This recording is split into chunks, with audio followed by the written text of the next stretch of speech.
Hi every one. நம்ம இப்போ வந்து செஷன்ஸில் என்ன பார்த்துட்ருக்கோம்னா செக்ஷன் 2 ஆஃப் பிஎஸ்சி, அதுக்கு கீழே என்னென்ன டெஃபினேஷன்ஸ் கொடுத்துருக்காங்கன்னு பார்த்துட்ருக்கோம். நேற்றுக்கு வந்து நம்ம ஃபார் எவிடன்ஸ் வரைக்கும் பார்த்தோம் இல்லையா. இன்றைக்கி வந்து எஃப் பார்ப்போம். ஃபார் ஃபேக்ட்னு ஞாபகம் வச்சுக்கோங்க.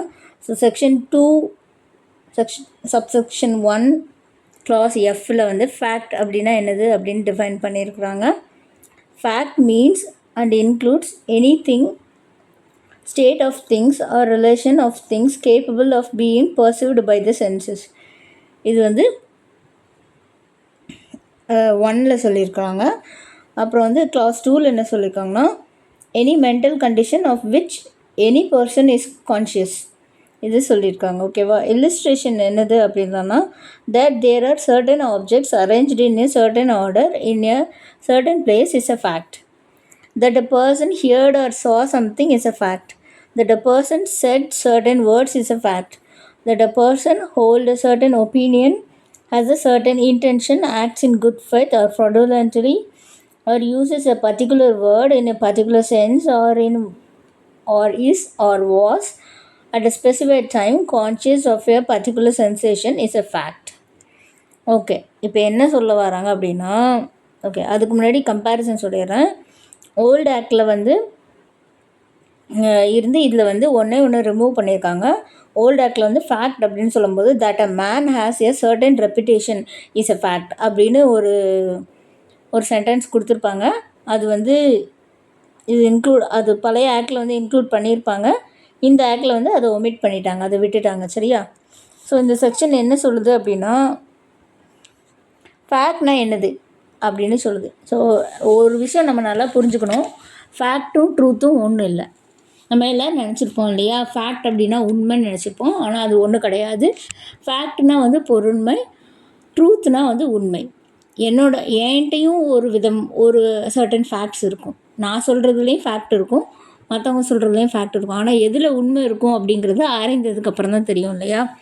ஸோ நான் பார்க்குறது, நான் கேட்குறது, எனக்கு தெரிஞ்சது, நான் என்னோடய வந்து சென்சஸால், அதாவது உணர்வுகளால், என்னோடய புலன்களால் நான் உணர்ந்தது தான் நான் சொல்லுவேன். அதுதான் என்னையை பொறுத்தளவுக்கு அதுதான் ஃபேக்ட்ஸு. அதே மாதிரி இன்னொருத்தங்க இருப்பாங்க. ஸோ அவங்களோட பர்ஸ்பெக்டிவ் என்னது, அவங்களுக்கு என்ன தெரிஞ்சிருக்கும், அவங்களுக்கு என்ன புரிஞ்சிருக்கும், அவங்க என்ன கேட்டாங்க, அதுபடி தான் அவங்க ஒரு ஃபேக்டை சொல்லுவாங்க. அவங்க ஒரு விஷயத்தை, அதாவது ஒரு குறிப்பிட்ட நேரத்தில் ஒரு குறிப்பிட்ட விஷயங்கள் இந்த மாதிரி நடந்திருக்குங்கிறத அவங்களோட பார்வையிலேருந்து சொல்லுவாங்க. ஸோ இந்த சொல்கிற ரெண்டுமே வந்து ஃபேக்ட்டு தான். ஆனால் வந்து இது வந்து ட்ரூத் ஆகாது. ஆனால் பொதுவாக வந்து நம்ம லேமன் டேர்மில் வந்து ஃபேக்ட் அப்படின்னாலே, இது ஃபேக்ட் அப்படின்னாலே உண்மைன்னு நினச்சிப்போம். ஆனால் ரெண்டுக்கும் வேறு வேறு அர்த்தம் இருக்கும். சரியா. ஓகே. ஸோ இங்கே என்ன சொல்கிறாங்கன்னா அதே தான் சொல்கிறாங்க. ஃபேக்ட் அப்படின்னா வந்து anything, state of things or relation of things capable of being perceived by the senses. அதாவது உங்களோட உணர்வுகள் மூலமாக, உங்களோட என்ன சொல்லுவாங்க, கேட்குறது, பார்க்குறது, புரிஞ்சுக்கிறது, தொட்டு உணர்றது, இந்த மாதிரியெல்லாம் உணர்வுகள் மூலமாக நீங்கள் ஏதாவது ஒரு பொருளையோ இல்லைன்னா அந்த பொருள் எப்படி இருக்குது அப்படிங்கிறதையோ, இல்லைனா அந்த பொருள் எதோட தொடர்புடையது அப்படிங்கிறதையோ உங்களால் உணர முடியும், உங்களால் அதை வந்து உள்வாங்கிக்க முடியும் அப்படின்னா அது ஃபேக்ட் அப்படின்னு சொல்கிறாங்க. ரெண்டாவது செகண்ட் கிளாஸில் என்ன சொல்கிறாங்கன்னா any mental condition of which any person is conscious. ஓகேவா.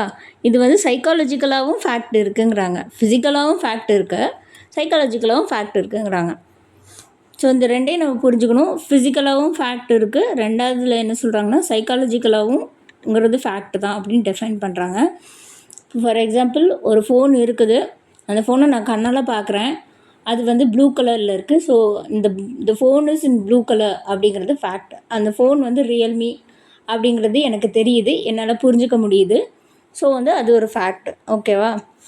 ஸோ ஃபோன் இருக்கிற மாதிரி கற்பனை பண்ணுறேன்னு வச்சுக்கோங்க.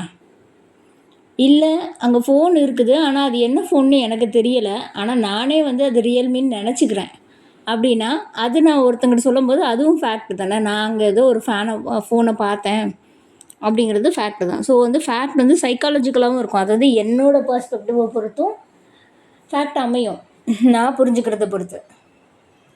ஸோ ஆக்சுவலி அங்கே இருக்கிற ஃபோன் வந்து ரியல்மியாக இருக்கணுங்கிற அவசியமே இல்லை. அது நோக்கியாவாக இருக்கலாம், இல்லை வேறு ஏதாவது ஃபோனாக கூட இருக்கலாம். அதுதான் ட்ரூத்து. சரியா?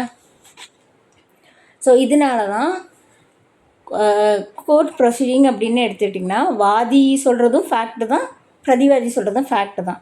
குற்றவாளி தரப்புலையும் ஒரு ஃபேக்ட் இருக்கும், இந்த கம்ப்ளைனண்ட்டு தரப்புலையும் இல்லை ப்ராசிக்யூஷன் தரப்புலையும் ஒரு ஃபேக்ட் இருக்கும். சரியா? ஓகே. அதனால் அப்புறம் என்ன சொல்கிறாங்க இல்லுஸ்ட்ரேஷனில் வந்து, இல்லுஸ்ட்ரேஷன் என்ன சொல்கிறாங்கன்னா, that there are certain objects arranged in a certain order in a certain place is a fact. ஒரு இடத்துல வந்து ஒரு ஆர்டரில் ஒரு சில பொருட்களை வந்து ஒரு விதமாக அரேஞ்ச் பண்ணி வச்சுருக்காங்க அப்படிங்கிறது fact. That a person heard or saw something is a fact. நான் கேட்டேன், நான் இந்த பாட்டை கேட்டேன், இல்லைன்னா இந்த சத்தத்தை கேட்டேன், இந்த லாரி வந்து இந்த காரில் மோதிச்சு அந்த சத்தத்தை நான் கேட்டேன் அப்படிங்கிறது ஃபேக்ட்டு. அந்த கேட்டு உணர்தல் வந்து ஃபேக்ட்டு. சா சம்திங், நான் வந்து இதை பார்த்தேன், இந்த ஆக்சிடெண்ட்டை கண்ணால் பார்த்தேன் அப்படிங்கிறது வந்து ஒரு ஃபேக்ட்டு. அந்த பார்வைங்கிறது ஒரு fact. That a person set certain words is a fact. ஒரு சில வார்த்தைகளை இவர் சொன்னார் அப்படிங்கிறது வந்து fact. That a person holds a certain opinion, has a certain intention, acts in good faith or fraudulently, or uses a particular word in a particular sense, or was at a specified time conscious of a particular sensation is a fact. Okay, இது என்ன அப்படின்னா, இது என்ன சொல்ல வராங்க, ஒருத்தர் வந்து நல்ல எண்ணத்துலையும் சரி இருக்கலாம், இல்லைன்னா இவங்களை ஏமாற்றணுங்கிற எண்ணத்தில் கூட இருக்கலாம். அப்படி எண்ணத்தில் ஒரு சில விஷயத்த சொல்கிறாரு, இல்லை ஒரு சில ஆப்ஜெக்ட்ஸை வந்து ஒரு சில வார்த்தைகளை உபயோகிக்கிறாரு. ஒரு சில நேரத்தில் அது ப்ரெசண்ட்டாகவும் இருக்கலாம், பாஸ்ட்டாகவும் இருக்கலாம். எப்போவோ வந்து ஒரு நல்ல எண்ணத்துலேயோ இல்லைன்னா அது வந்து தீங்கி விளைவிக்கணும், அவங்கள ஏமாற்றணுங்கிற எண்ணத்துலேயோ ஒரு இதை சொல்லியிருக்கிறாரு அப்படின்னா அது வந்து ஒரு ஃபேக்ட். ஓகேவா? இதெல்லாம் தான் இங்கே கொடுத்துருக்க டெஃபினிஷன்ஸ். ஸோ அப்புறம் வந்து இது சைக்காலஜிக்கலாகவும் இருக்குதுன்னு நான் சொல்லிட்டேன் இல்லையா? ஒரு மனுஷனுக்கு ஒரு இதை பற்றி ஒரு ஒப்பீனியன் இருக்கும் இல்லையா? அது வந்து அது ஒரு இன்டென்ஷனில் இருக்கும். அது நல்ல இன்டென்ஷனாகவும் இருக்கலாம், கெட்ட இன்டென்ஷனலையும் இருக்கலாம். ஆனால் அது அவங்க எப்படி உணர்ந்துக்கிறாங்க அப்படிங்கிறத பொறுத்து அது ஒரு ஃபேக்ட். ஸோ உங்களுக்கு இங்கே ஃபேக்ட் அப்படிங்கிறதுல வந்து பாசிட்டிவ் ஃபேக்டும் இருக்குது, நெகட்டிவ் ஃபேக்டும் இருக்குது. ரெண்டு விதமாக ஃபேக்டை எடுத்துக்கலாம். இப்போ வந்து ஃபார் எக்ஸாம்பிள் என்னென்னா, ஏ பிஏ கொல்றாங்க, ஏ பிஏ கொன்னது சி பார்த்துட்டாரு அப்படிங்கிறது வந்து பாசிட்டிவ் ஃபேக்ட். சரியா? அது நேர்மறையான ஒரு உண்மை. ஆனால் அந்த கொல்றதுக்கு அவங்க யூஸ் பண்ண கத்தி, knife used for killing C, அந்த கத்தி வந்து கிடைக்கல அப்படிங்கிறது வந்து எதிர்மறையான பொருண்மை. அப்படி தானே? ஸோ வந்து ரெண்டு விதமான ஃபேக்ட் இருக்குது. ஒன்று வந்து பாசிட்டிவ் ஃபேக்ட், இந்த ஃபேக்டை வந்து யூஸ் பண்ணிக்கலாம். அப்படிங்கும்போது நான் பார்த்தேன், இந்த கொலை நடந்தது இவங்க பார்த்துருக்காங்க அப்படிங்கிறது பாசிட்டிவ் ஃபேக்ட்டு. ஆனால் கொலை நடந்ததுக்கு யூஸ் பண்ண கத்தியவோ துப்பாக்கியோ இன்னும் கிடைக்கல அப்படிங்கிறது நெகட்டிவ் ஃபேக்ட். ஸோ ரெண்டு விதமான ஃபேக்ட் இருக்குது. ஸோ ஃபேக்டில் வந்து உங்களுக்கு புரிஞ்சிருக்குன்னு நினைக்கிறேன். ஓகே, அடுத்த செக்ஷன் வந்து section 2 subsection 1 clause G, fact in issue. இதுக்கு ஃபேக்ட் அதாவது ரெலவெண்ட் ஃபேக்ட்டுக்கும் ஃபேக்ட் இன் இஷ்யூக்கும் டிஃப்ரென்ஸ் வந்து நான் ஏற்கனவே ஃபஸ்ட்டு இன்ட்ரடக்ஷன் கிளாஸ்லேயே சொல்லியிருக்கேன். அது யாருக்காவது அந்த விளக்கம் தேவை அப்படின்னா இன்ட்ரடக்ஷன் கிளாஸ் போய் பாருங்கள். இங்கே திருப்பி நான் அதை சொன்னேன்னா அது டைமும் அதிகமாகும். என்னோடய செஷன்ஸை ஃபாலோ பண்ணிட்டு வரவங்களுக்கு அது ரிப்பீட்டடாக சொல்கிற மாதிரி இருக்கும், அது கொஞ்சம் போர் அடிக்கும். அதனால நான் இங்கே வந்து அந்த விளக்கத்தை தரப்போகிறது. ஸோ நான் வந்து ப்ரெசியூம் பண்ணிக்கிறேன், அதாவது ஃபேக்ட் இன் இஷ்யூ அப்படின்னா என்னோடய செஷன்ஸை லிசன் பண்ணுற எல்லாருக்கும் இப்போ தெளிவாக இருக்கும். ஸோ ஃபேக்ட்ஸ் இன் இஷ்யூனா ஒன்றும் இல்லை, ரெண்டு பேருக்கு இடையில் என்ன பிரச்சனை இருக்குது அப்படிங்கிறது தான் ஃபேக்ட் இன் இஷ்யூ. அப்படி தானே? ஸோ வந்து சிவில் கேஸஸை பொறுத்தளவுக்கு ஒரு பார்ட்டி வந்து இது நடந்திருக்கு, இதுதான் உண்மை அப்படின்னு அவங்களோட ரைட்ஸையும் சொல்கிறதும், அதை வந்து இன்னொரு பார்ட்டி எதிர்த்தரப்பு பிரதிவாதி வந்து அது இல்லை, அப்படியெல்லாம் இல்லை அப்படின்னு டினை பண்ணுறதும், அதுக்கு நான் அப்படின்னா எதை பற்றி இவங்க இருக்குது அப்படின்னு சொல்கிறதையும், அவங்க அது இல்லை அப்படின்னு சொல்கிறதும், அதுதான் வந்து ஃபேக்ட் இன் இஷ்யூ. ஓகேவா?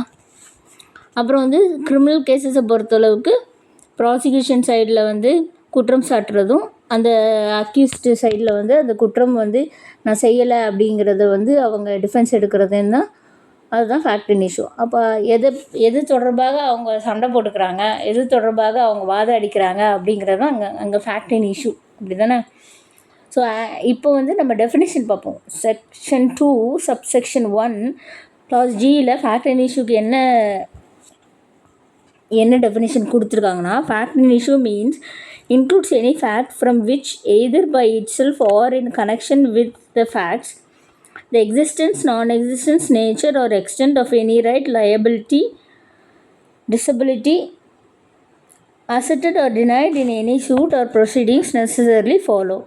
Explanation: whenever under the provision of the law for the time being in force relating to civil procedure, any courts records an issue of facts, the fact to be asserted or denied in the answer to such issue is a fact in issue.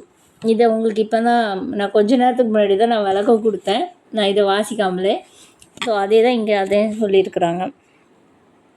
So இதுக்கு illustration என்ன கொடுத்துருக்காங்க அப்படின்னா, that A caused B's murder. இப்போ வந்து ஏ அப்படிங்கிறவர் வந்து பியை கொண்டுட்டார் அப்படிங்கிறதுல குற்றவாளியாக இருக்கார் அப்படிங்கிற பட்சத்தில் அவரோட ட்ரையலில் இந்த ஃபேக்ட் இன் இஷ்யூலாம் இருக்கும். என்னெல்லாம் இருக்கும் அப்படின்னா, that A caused B's death, பியோட இறப்புக்கு ஏ காரணமாக இருந்திருக்கிறாரு. A intended to cause B's death. பியோட இறப்புக்கு காரணமாக இருக்கணும்னு அவர் வந்து இன்டென்ட், அதாவது வந்து இன்டென்ட்டுக்கு என்ன சொல்கிறது, ஸோ இன்டென்ஷன் இருந்திருக்கு அவருக்கு, அதுக்கான ஒரு உந்துதல் இருந்திருக்குன்னு வேணால் சொல்லலாம். That A had received grave and sudden provocation from B. B வந்து பியால் ஏ வந்து சடனாக தூண்டப்பட்டார், கோவப்படுத்தப்பட்டார், அந்த மாதிரி கேள்வி இருக்குங்க.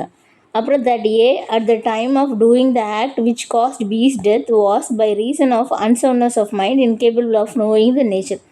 இல்லை அப்படின்னா பியை வந்து அவர் பியோட இறப்புக்கு காரணமாகும் வேளையில் ஏங்கிறவர் வந்து ஒரு நல்ல மனநிலையில் இல்லை, அவர் வந்து பித்து பிடிச்சி போய் இருந்தார், அப்படி இந்த மாதிரி பொருண்மைகளெல்லாம் வந்து அங்கே ஃபேக்ட் இன் இஷ்யூவாக இருக்கும் கிரிமினல் கேஸு இதை பொறுத்தளவில். அப்படி தானே? ஃபார் எக்ஸாம்பிள் தான் இங்கே சொல்லியிருக்காங்க, எக்ஸ்ப்ளனேஷன் இல்லுஸ்ட்ரேஷனில் கொடுத்துருக்காங்க. இது வந்து பழைய இந்தியன் எவிடன்ஸ் ஆக்ட் 1872 வந்து செக்ஷன் 2க்கு கீழே கொடுத்துருந்தாங்க.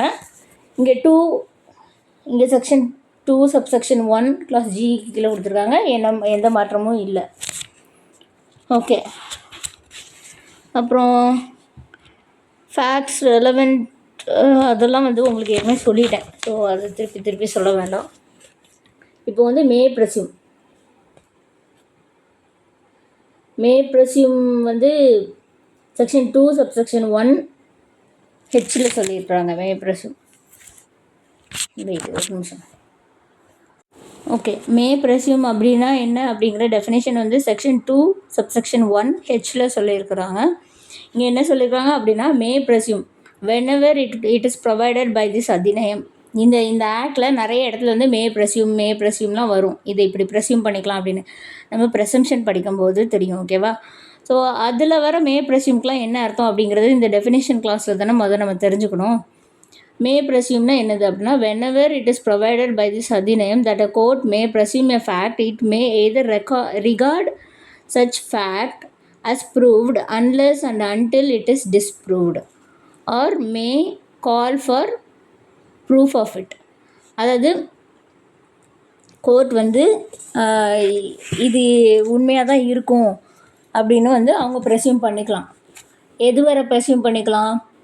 அது வந்து யாருமே அதை ரிபர்ட் பண்ணலை, யாருமே அதுக்கு எதிர்ப்பு சொல்லலை அப்படிங்கப்போ அவங்க வந்து ப்ரெஸ்யூம் பண்ணிக்கலாம். அந்த எதிர்ப்பு சொல்லும் பட்சத்தில் அவங்க வந்து அதுக்கு ப்ரூஃப் தாங்க அப்படின்னு கேட்கலாம்.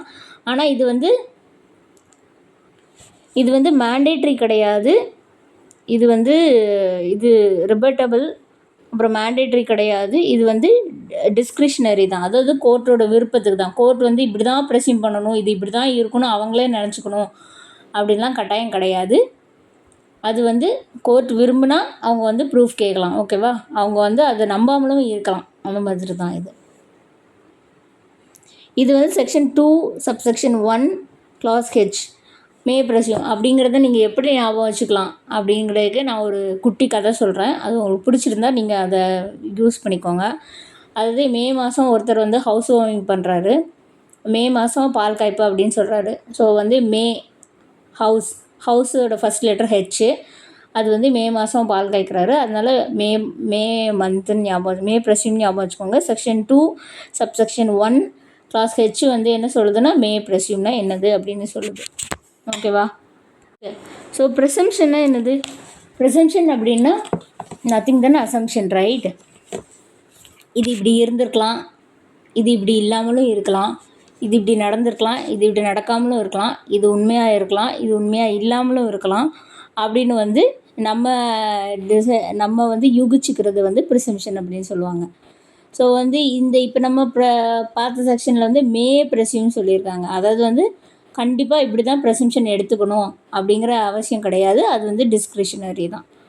ஓகேவா? அடுத்து வந்து கம்பேரிசனில் பார்த்தீங்கன்னா செக்ஷன் 4 வந்து இந்தியன் எவிடன்ஸ் ஆக்ட் கீழே கொடுத்துருந்தாங்க. இங்கே செக்ஷன் 2 சப்செக்ஷன் 1 ஹெச்சில் கொடுத்துருக்குறாங்க. ஆனால் எந்த வித்தியாசமுமே இல்லை. ஓகேவா? அடுத்து வந்து செக்ஷன் 2 சப்செக்ஷன் 1 எல் ஷால் ப்ரெஸ்யூம். இது வந்து நீங்கள் எப்படி ஞாபகம் வச்சுக்கலாம்? ஷால் அப்படிங்கிறது எல்லில் முடியுது. அதனால் வந்து ஷால் ப்ரெஸ்யூம் அப்படின்னு ஞாபகம் வச்சுக்கலாம். இதுவுமே டெஃபினிஷன் கிட்டத்தட்ட மே ப்ரெஸ்யூம் மாதிரி தான். Shall presume whenever it is directed by this adhinayam that a court shall presume a fact, it shall regard such fact as proved unless and until it is disproved. Okay, இப்போ நம்ம மே ப்ரெஸ்யூம் சொன்னதுக்கும் இந்த shawl ப்ரெஸ்யூம் சொல்கிற டெஃபினிஷன்லேயும் என்ன difference உங்களால் பார்க்க முடியுது? என்ன அப்படின்னா அங்கே என்ன சொல்கிறாங்கன்னா அங்கேயும் இங்கேயும் ஒன்று தான். ஏன்னா யாரும் டிஸ்ப்ரூவ் பண்ணாத பட்சத்தில் பண்ணும் வரைக்கும் நீங்கள் வந்து அது உண்மையாக தான் இருக்கும் அப்படின்னு நீங்கள் வந்து ப்ரெஸ்யூம் பண்ணிக்கலாம். சரியா? இது ரெண்டுலேயுமே இருக்குது. மே ப்ரெஸ்யூமில் இருக்குது, ஷால் ப்ரெஸ்யூம்லேயும் இருக்குது. ரெண்டுமே ரிபட்டபிள் தான். அதையும் வந்து டிஸ்ப்ரூவ் பண்ணலாம், இதையும் வந்து டிஸ்ப்ரூவ் பண்ணலாம். இன்னொன்று என்ன இதில் வித்தியாசம் இருக்குது அப்படின்னா, ஓகே, அதில் வந்து ப்ரூஃப் கேட்குறாங்க. இதில் வந்து இந்த டெஃபினிஷனில் வந்து ப்ரூஃப்ங்கிற வார்த்தை வரல. whenever it is directed by this adhinayam that the court shall presume a fact, it shall regard such fact as proved. ஏற்கனவே ப்ரூவ் பண்ணதாக நினச்சிக்கிறாங்க. unless and until it is disproved. இது ஷால் ப்ரெஸ்யூமில் சொல்லியிருக்காங்க. மே ப்ரெஸ்யூமில் வந்து whenever it is provided by this adhinayam that the court may presume a fact, it may சொல்லியிருக்காங்க பாருங்க. It may either regard such fact as proved. அவங்க வந்து அதை வந்து ப்ரூவ் ஆயிடுச்சுன்னு நினச்சிக்கலாம். இங்கே வந்து கண்டிப்பாக நினைக்கணும். சரியா? அங்கே நினச்சிக்கலாம். Unless and until it is disproved or may call for proof of it. அது இல்லைன்னா அதுக்கு ப்ரூஃப் கேட்கலாம். இது வந்து மே ப்ரெஸ்யூமில். ஷால் ப்ரெஸ்யூமில் அப்படிலாம் கிடையாது. அவங்க வந்து மேண்டேட்ரி தான். இது டிஸ்க்ரிஷ்னரிலாம் கிடையாது. அவங்க அதுதான் உண்மையாக இருக்குமோ அப்படின்னு அவங்க வந்து ப்ரெஸ்யூம் பண்ணிக்கலாம். யாராவது இதை டிஸ்ப்ரூவ் பண்ணால் தான் உண்டு. சரியா? அப்புறம் வந்து கன்க்ளூசிவ் ப்ரிசம்ஷன் வந்து ரிபட்டபிள். ஸோ மே ப்ரெஸ்யூம், ஷால் ப்ரெஸ்யூம், கன்க்ளூசிவ் ப்ரிசம்ஷன். ஏற்கனவே உங்களுக்கு கன்க்ளூசிவ் ப்ரூஃப் பற்றி சொல்லியிருப்பேன் இல்லையா? கன்க்ளூசிவ் ப்ரூஃப் சொல்லும்போது வந்து நான் வந்து ரிபட்டபிள் அப்படின்னு தான் சொல்லியிருப்பேன். ஆனால் அது வந்து எக்ஸப்ஷனில் தான் சொல்லியிருப்பேன். அதாவது இவங்க 2 பேருக்கு கல்யாணம் ஆகிருக்கு. கல்யாணம் ஆன அந்த பீரியடில் வந்து ஒரு குழந்தை இருக்குங்கப்போ அந்த குழந்தையோட லெஜிட்டிமேசியை வந்து நீங்கள் ப்ரூவ் பண்ணணும்னு அவசியம் இல்லை. Because already it is a conclusive proof அப்படிங்கிறது. ஆனால் வந்து அந்த கணவர் வந்து இல்லை, இதுக்கு வாய்ப்பே இல்லை, இது வந்து நாங்கள் இப்படி இருந்ததே இல்லைன்னு ஃபேக்ட் வேறு விதமாக அவர் சொல்லும் பட்சத்தில் தான் அது வந்து எக்ஸப்ஷன் கிளாஸில் வந்து அதுக்கு வந்து அவங்க ரிபட் பண்ணுவாங்க. ஆனால் பொதுவாக வந்து கன்க்ளூசிவ் ப்ரிசம்ஷன் கோர்ட் எடுக்கிறாங்க அப்படின்னா அதை வந்து ரிபட் பண்ண முடியாது. ஃபார் எக்ஸாம்பிள் உங்களுக்கு என்ன சொல்லலாம் அப்படின்னா, நான் ஏற்கனவே சொன்னேன்ல ஜுடிஷியல் நோட்டீஸ். இப்போ வந்து கவர்மெண்ட்லேருந்து ஒரு ஜிஓ பாஸ் ஆகிருக்கு, ஒரு கவர்மெண்ட் ஆர்டர் பாஸ் ஆகிருக்கு அப்படின்னா அந்த கவர்மெண்ட் ஆர்டர் வந்து எல்லாருக்குமே தெரியும் இல்லையா? அதை வந்து நீங்கள் மாற்றியெல்லாம் சொல்ல முடியாது. அது வந்து கன்க்ளூசிவ் ப்ரூஃப். ஏன்னா அது எல்லாருக்குமே ஒரே விஷயம் தான். அந்த கவர்மெண்ட்டில் ஏற்கனவே சொல்லிட்டாங்க அது அந்த ப்ரூஃபில், அந்த ஆர்டரில். ஸோ அது வந்து அதை யாரும் ரிபர்ட்லாம் பண்ண முடியாது. அந்த மாதிரி இர்ரிபட்டபிள் அதெல்லாம் வந்து கன்க்ளூசிவ் ப்ரிசம்ஷன் கோர்ட் எடுத்துக்கலாம் அப்படின்னு சொல்கிறாங்க. அதே மாதிரி தான் ஜுடிஷியல் நோட்டீஸ் இதெல்லாம் எடுக்கலாம் அப்படின்னு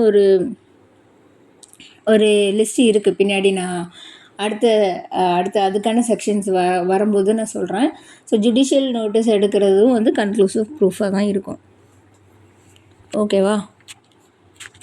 ஓகே, ரைட். இப்போ வந்து உங்களுக்கு வந்து மே ப்ரெஸ்யூம், ஷால் ப்ரெஸ்யூம், கன்க்ளூசிவ் ப்ரிசம்ஷன் அதுக்கு வந்து டிஃப்ரென்ஸ் புரிஞ்சுருக்கும் இல்லையா?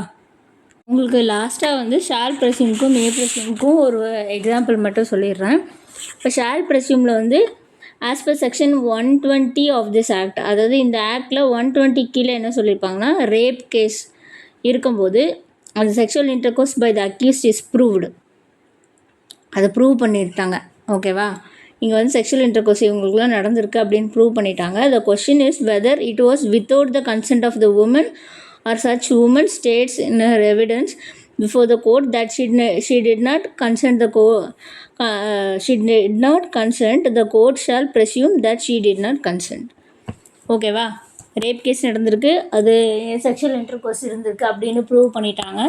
ஆனால் அந்த பொண்ணு வந்து கன்சென்ட் கொடுத்துச்சா கொடுக்கலையா அப்படிங்கிறது தான் இங்கே கொஸ்டின். ஏன்னா கன்சென்ட் கொடுக்கல அப்படின்னா அது ரேப்பு, கன்சென்ட் கொடுத்துருந்தா அது வந்து ஜஸ்ட் அவங்களுக்கு இன்டர்கோர்ஸ் அந்த மாதிரி தானே. ஸோ இப்போ வந்து கோர்ட் கேட்பாங்க. ஓகேவா? இது வந்து ஷால் ப்ரெஸ்யூம், ஃபஸ்ட்டு ஷால் ப்ரெஸ்யூம் தான் எடுப்பாங்க. அவங்க கேட்கும்போது இல்லை கன்சென்ட் இல்லை அப்படின்னு அந்த பொண்ணு சொல்லிடுச்சுன்னா அது ரேப்பு. சரியா? இப்போ மே ப்ரெஸ்யூம்க்கு ஒரு எடுத்துக்காட்டு சொல்கிறேன். இது வந்து உங்களுக்கு ஃபார் எக்ஸாம்பிள் தான் சொல்கிறேன். இந்த மாதிரி நிறைய கேசஸ் நடக்கும். மே ப்ரெஸ்யூமில் என்ன அப்படின்னா அண்டர் செக்ஷன் 119 வந்து என்னென்னா அதாவது ஒரு அக்யூஸ்டு அவனுக்கு ஃபேவரபுளாக அக்யூஸ்டோ இல்லை ஒரு பர்சன் அவருக்கே அன்ஃபேவரபுளாக இருக்கிற ஒரு ஆன்சரை கோர்ட்டுக்கு கொடுக்கணும் சொல்லணும் அப்படிங்கிற கட்டாயம் கிடையாது. ஸோ வந்து court may presume that if a man refuses to answer a question which he is not compel to answer by law, the answer if given would be unfavourable to him. அதாவது வந்து ஒரு court வந்து ஒரு கேள்வி கேட்குது, அந்த ஆள் வந்து அதுக்கான பதில் கொடுக்க மாட்டேங்கிறாரு. அப்போ வந்து கோர்ட் வந்து இந்த பதில் வந்து அவனுக்கு எதிராகவே முடியும் போல் இருக்கு அப்படின்னு வந்து அவங்க ப்ரெஸ்யூம் பண்ணிக்கலாம். இது வந்து மே ப்ரெஸ்யூம். அவங்க அப்படி தான் பண்ணணும் அப்படின்ட்டு இல்லை. ஸோ இது வந்து மேண்டேட்ரி கிடையாது. சரியா? இது வந்து டிஸ்க்ரிஷ்னரி. ஏன் இது டிஸ்க்ரிஷ்னரி அப்படின்னு சொல்கிறேன்னா, செக்ஷன் 119 கீழே வந்து அவர் வந்து அது கம்பல்ஷனே கிடையாது. அவர் அதை ஆன்சர் பண்ணணும் அப்படிங்கிற எந்த சட்டமும் கிடையாது. ஆனால் அப்படிப்பட்ட கொஷினுக்கு அவர் ஆன்சர் பண்ணலைங்கிற பட்சத்தில் அந்த ஆன்சர் வந்து அவருக்கு எதிராக இருக்குமோ அப்படின்னு வந்து கோர்ட் நினச்சிக்கலாம். ஆனால் வந்து அது கட்டாயம் கிடையாது. அதுக்காகவும் சொல்லியிருக்கலாம், அவர் இல்லை வேறு காரணத்துக்காகவும் சொல்லாமல் விட்ருக்கலாம். நான் இதுக்கு ஆன்சர் பண்ணணும்னு நான் தேவையே இல்லையே, அப்புறம் எதுக்கு ஆன்சர் பண்ணணும் அப்படின்னு கூட சும்மா விட்ருக்கலாம் இல்லையா? அதனால தான் இங்கே மே ப்ரெஸ்யூம் எடுத்துக்கணும்னு சொல்கிறாங்க.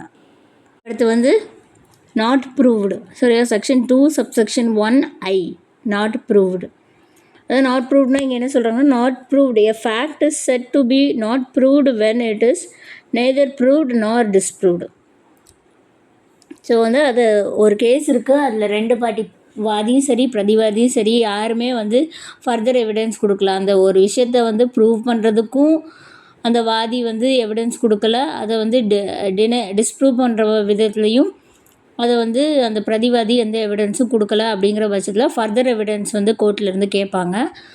அதையுமே அவங்க கொடுக்கல அப்படின்னா கோர்ட் வந்து அது நாட் ப்ரூவ்டு அப்படின்னு சொல்லிடுவாங்க. டிஸ்ப்ரூவ்டு அப்படின்னா வந்து அந்த எதிர்வாதி வந்து எவிடன்ஸ் கொடுத்து அதை ஒரு விஷயத்தை வந்து டிஸ்ப்ரூவ் பண்ணுறது. இப்போ நாட் ப்ரூவ்டு அப்படிங்கிறது வந்து இவரும் ப்ரூவ் பண்ணுறதுக்கு ஒரு சாட்சியமும் கொடுக்கல, அவர் டிஸ்ப்ரூவ் பண்ணுறதுக்கு ஒரு சாட்சியமும் கொடுக்கல. அப்படிங்கும்போது கோர்ட் வந்து அதை நாட் ப்ரூவ்டு அப்படின்னு சொல்லி விட்ருவாங்க. வேறு எவிடன்ஸ் கேட்பாங்க, அவங்க எதுவுமே கொடுக்காத பட்சத்தில் இருக்கிற எவிடன்ஸை வச்சு தீர்ப்பு கொடுப்பாங்க. இது வந்து செக்ஷன் 2 சப்செக்ஷன் 1 clause I. அப்புறம் செக்ஷன் 2 சப்செக்ஷன் 1 கிளாஸ் ஜேயில் என்ன சொல்லுதுன்னா ப்ரூவ்டு. சரியா? ஸோ ஜே ஃபார் ஜஸ்டிஸ்னு வச்சுக்கோங்களேன். ஜஸ்டிஸ் அப்படின்னா நியாயம் எப்போ கொடுப்பாங்க? ஒரு விஷயம் வந்து ப்ரூவ் ஆனால் தான் கொடுப்பாங்க. ஸோ வந்து ப்ரூவ்டு அப்படிங்கிறது வந்து ஜேயில் வரும். Section 2 subsection 1 J. ப்ரூவ்டில் என்ன சொல்கிறாங்க? A fact is said to be proved when after considering the matters before it the court either believes it to exist or considers its existence so probable that a prudent man ought, under the circumstances of the particular case, to act upon the supposition that it exists. So ப்ரூவ்டுனா வேற ஒன்றும் இல்லை. ப்ரூவ்டுக்கு இங்கே வந்து நான் உங்களுக்கு ஏற்கனவே சொல்லிட்டேனா, a fact is said to be proved when after considering the matters before it the court either believes it to exist or considers its existence so probable that a prudent man ought, under the circumstances of the particular case, to act upon the supposition that it exists. அதாவது எல்லாமே எவிடன்ஸ்லாம் கொடுத்ததுக்கப்புறம், proof எல்லாம் எடுத்ததுக்கப்புறம், okay இந்த ப்ரூஃபை வந்து நம்பலாம், இது வந்து ஷேர் ப்ரெஸ்யூம், மே ப்ரெஸ்யூம், கன்க்ளூசிவ் ப்ரூஃப், எல்லா அப்ளிகேஷனுமே வந்து என்னென்ன எடுக்கணுமோ அப்படிங்கிறதெல்லாம் போட்டு அதை எல்லா தியரியும் அப்ளை பண்ணி பார்த்ததுக்கப்புறம் ஒரு விஷயம் ப்ரூவ் ஆயிடுச்சு, அதன்படி தீர்ப்பு கொடுக்கலாம் அப்படின்னு வந்து இதை வந்து ஒரு ஒரு விவேகமான மனிதர் யாருமே வந்து இதை இப்படி தான் நம்புவார், இந்த ப்ரூஃபை வச்சு இப்படி தான் தீர்ப்பு கொடுப்பாரு அப்படின்னா அது வந்து ப்ரூவ்டு. சரியா? ஓகே, இது எங்கள் செக்ஷன் எந்த சேஞ்சுமே பண்ணலை பழைய ஆக்டுக்கும் புது ஆக்டுக்கும். அப்புறம் section 2(1)K, section 2 subsection 1 clause K, அது வந்து ரெலவெண்ட்டாக என்னன்னு சொல்லியிருக்காங்க. நான் இது ஏற்கனவே இன்ட்ரடக்ஷன் கிளாஸ்லேயும் சொன்னேன். ரெலவெண்ட்னா a fact is said to be relevant to another when it is connected with other in any of the ways inferred to the provisions of this Adhiniyam relating to relevancy of facts. Okay, relevant அப்படின்னு first நான் இதை சொல்லிக்கிறேன். இந்த ஆக்டில், Indian evidence ஆக்ட்லேயும் சரி, இல்லை இந்த அதிநயத்துலேயும் சரி, ரெலவென்சிக்கோ ரெலவெண்ட் ஃபேக்ட்டுக்கோ வந்து இங்கே வந்து உங்களுக்கு டெஃபினேஷன் கொடுக்கல. ஆனால் ரெலவென்சி என்னென்னா, ரெலவென்சினா என்னது, ரெலவெண்ட் ஃபேக்ட்னா என்னது அப்படிங்கிறது நம்ம ஏற்கனவே இன்ட்ரடக்ஷன் கிளாஸில் அர்த்தம் பார்த்தோம் இல்லையா? ஸோ இங்கே வந்து ரெலவெண்ட் அப்படிங்கிறதுக்கு தான் வந்து டெஃபினேஷன் கொடுத்துருக்காங்க. இங்கே என்ன டெஃபினேஷன் கொடுத்துருக்காங்கன்னா, a fact is said to be relevant to another when it is connected with the other in any of the ways referred to in the provisions of this adhinayam relating to the relevancy of facts. இது நான் ஏற்கனவே சொல்லியிருக்கேன். அது எப்போ அந்த relevant ஆகும்? ஒரு fact, அதாவது ஒரு பொருண்மை இன்னொரு பொருண்மைக்கு இதை வந்து அதை வந்து அதுக்கு சம்மந்தம் இருக்குது, ஏதோ ஒரு கனெக்ஷன் இருக்குது, இதுக்கு வந்து தொடர்பு இருக்குது அப்படிங்கும்போது அது வந்து ரெலவெண்ட். அப்படி தானே? அந்த ரெலவெண்ட் அர்த்தம் எல்லாருக்குமே தெரியும். நமக்கு சாதாரண மனிதர்களுக்கு கூட, அதாவது லா படிக்காதவங்களுக்கு கூட ரெலவெண்ட்டாக என்னென்னு தெரியுது. நம்ம டெய்லி லைஃப்பில் யூஸ் பண்ணுற வார்த்தைகள் தான். ஸோ அந்த கனெக்ஷன் வந்து ஒரு விஷயத்துக்கும் இன்னொரு விஷயத்துக்கும் இருக்குது அப்படிங்கிறது தான் ரெலவெண்ட்டு. ஸோ இதில் வந்து எந்த சேஞ்சஸுமே இல்லை. பழைய ஆக்டுக்கும் புது ஆக்டுக்கும் புது அதிநயத்துக்கும் அர்த்தம் ஒன்று தான். ஆனால் ஒரே ஒரு வரியை மட்டும் மாற்றிருக்காங்க. அதாவது one is connected with the other been changed to it is connected with the other. அங்கே வந்து பழைய ஆக்டில் வந்து ஒன் இஸ் வெயிட் ஒரு நிமிஷம், இங்கே என்ன சொல்லியிருக்காங்க, it is connected with the other in any of the ways referred to the provisions of this Adhiniyam relating to the relevancy of facts. இங்கே வந்து it is connected with the அதர்னு சொல்லியிருக்காங்க. அங்கே வந்து என்ன சொல்லியிருப்பாங்க அப்படின்னா, one is connected with the other அப்படின்னு சொல்லியிருப்பாங்க. அவ்வளோதான், வேறு ஒரு வித்தியாசமும் இங்கே இல்லை. அப்புறம் லாஸ்ட்டு செக்ஷன் என்னது? செக்ஷன் 2. லாஸ்ட்டு செக்ஷன்னா ப்ரிலிமினரியில் லாஸ்ட்டு செக்ஷன் வந்து செக்ஷன் 2 சப்செக்ஷன் 2. சரியா? இதில் கிளாஸஸ்லாம் இல்லை. செக்ஷன் 2 சப்செக்ஷன் 2 என்ன சொன்னால், words and expression used herein and not defined but defined in the Information Technology Act 2000, the Bharatiya Nagarik Suraksha Sanhita 2023, And the Bharatiya Nyaya Sanhita 2023 shall have the same meaning as assigned to them in the said act and Sanhitas. So comparison பார்த்திங்கன்னா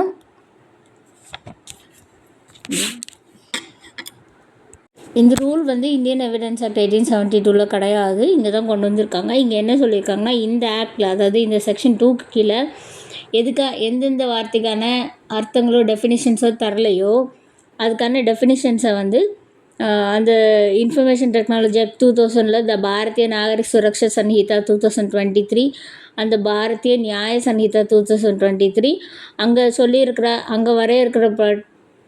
அங்கே வரையறை செஞ்சுருக்கிற அர்த்தத்தையே நீங்கள் இங்கேயும் எடுத்துக்கலாம் அப்படின்னு சொல்லியிருக்காங்க. So இதோட preliminary முடிஞ்சு செக்ஷன் 1 and 2 வந்து ஃபுல்லாகவே பார்த்தாச்சு.